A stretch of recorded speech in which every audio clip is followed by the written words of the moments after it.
Assalamualaikum warahmatullahi wabarakatuh. Hai, apa kabar semua? Semoga kita senantiasa diberi kesehatan, rezeki yang berkah, dan kemudahan segala urusan. Amin. Pada kesempatan kali ini saya akan berbagi tentang amalan sunnah pada bulan Ramadan. Amalan sunnah di sini maksudnya adalah apabila kita mengerjakannya, maka kita akan mendapatkan pahala. Dan jikalau tidak, maka tidaklah mengapa. Namun, mengingat pada bulan Ramadan, setiap amal kebaikan akan dilipat gandakan pahalanya dengan 10 kebaikan yang semisal hingga 700 kali lipat. Maka, seyogyanya lah kita sebagai seorang muslim dan muslimat tidak menyia-nyiakan kehadiran bulan suci nan berkah ini dan berusaha dengan sekuat tenaga untuk meraih kebaikan-kebaikan di dalamnya. Tersebutlah pada sebuah hadis, man taqarraba fihi bi khoslatin minal khairi kana kaman adda faridatan fi ma siwahu wa man adda fihi faridatan kana kaman adda sab'ina faridatan fi ma siwahu. Artinya, barang siapa mendekatkan diri kepada Allah dengan melakukan satu kebaikan di bulan Ramadan, maka pahalanya sama dengan pahala melakukan perbuatan yang fardu atau wajib di selain bulan Ramadan.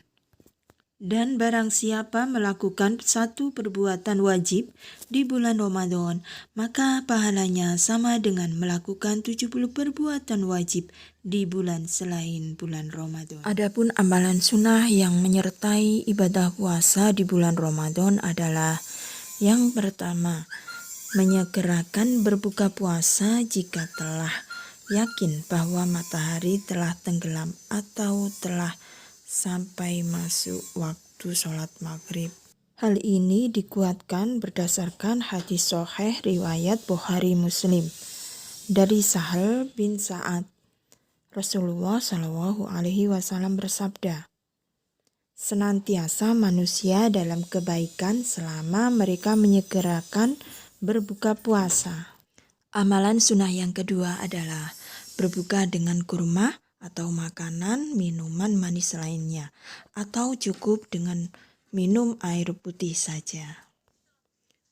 Sebuah hadis riwayat Abu Dawud dan Tirmidzi menegaskan bahwa dari Anas, Nabi Shallallahu Alaihi Wasallam berbuka dengan rutop atau kurma matang sebelum sholat.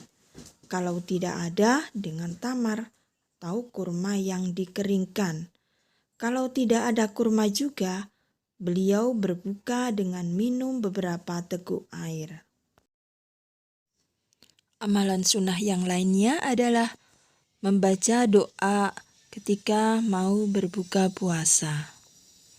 Allahumma laka sumtu wa bika amantu wa ala rizkika aftartu dhahabad dhama'u wa btalatil uruqu wa sabatal ajru insyaallah.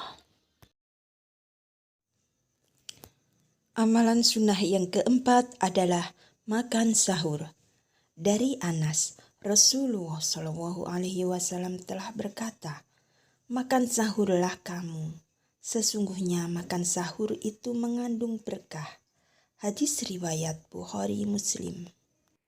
Sedangkan amalan sunnah yang kelima adalah mengakhirkan makan sahur dan menyegerakan berbuka.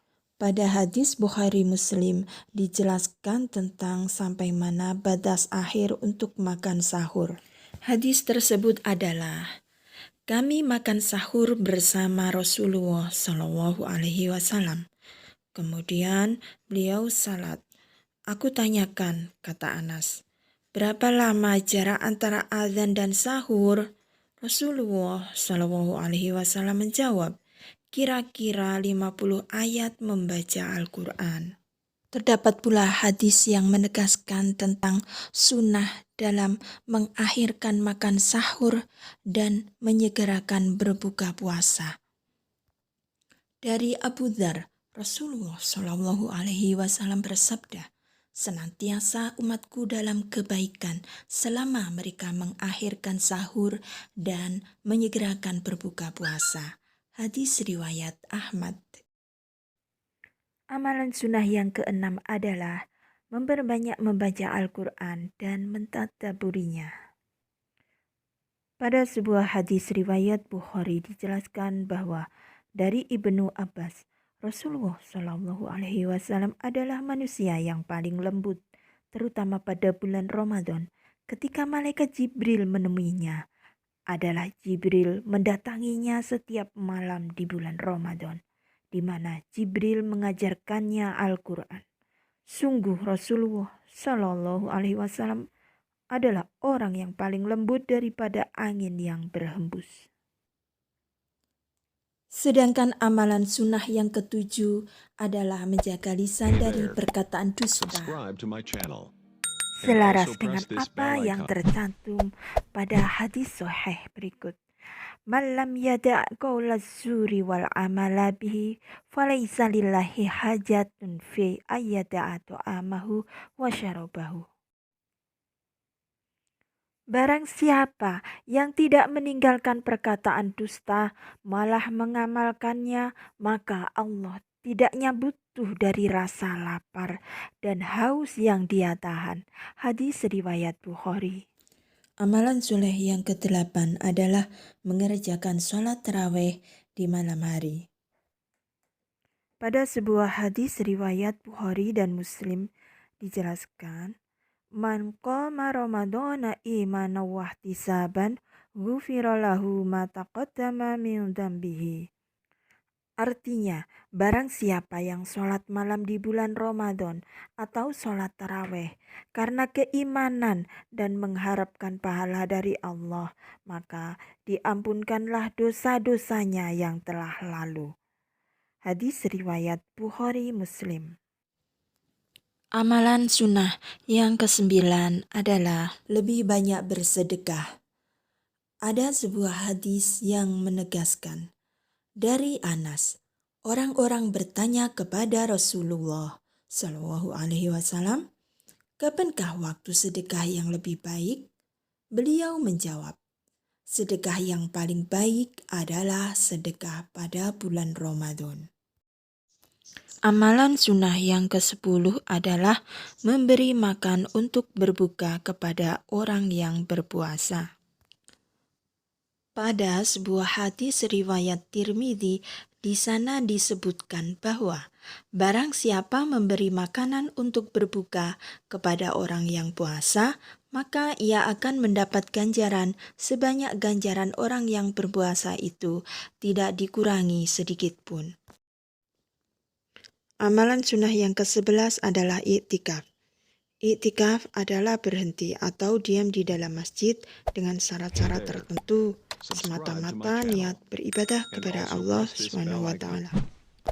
Sedangkan syarat i'tikaf adalah Islam, berakal sehat, dan bebas dari hadas kecil maupun besar.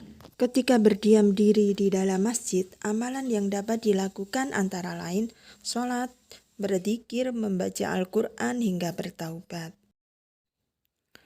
Pada hadis muttafaqun alaih menjelaskan tentang i'tikaf. An Aisyah radhiyallahu anha qalat, anna Nabiyya sallallahu alaihi wasallam kana ya'takifu al-asra al-akhira min Ramadana hatta tawafahullah tsumma a'takafa azwajuhu min ba'di. Dari Aisyah radhiyallahu anha, beliau mengatakan Nabi Shallallahu Alaihi Wasallam beriktikaf pada 10 hari terakhir bulan Ramadan. Aku membuatkan tenda untuk beliau. Lalu beliau sholat subuh, kemudian masuk ke tenda iktikafnya. Hadis riwayat Bukhari Muslim. Demikian tadi amalan-amalan sunnah pada bulan Ramadan. Semoga bermanfaat dan mari dukung BA Channel dengan menekan tombol like, comments, dan subscribe-nya.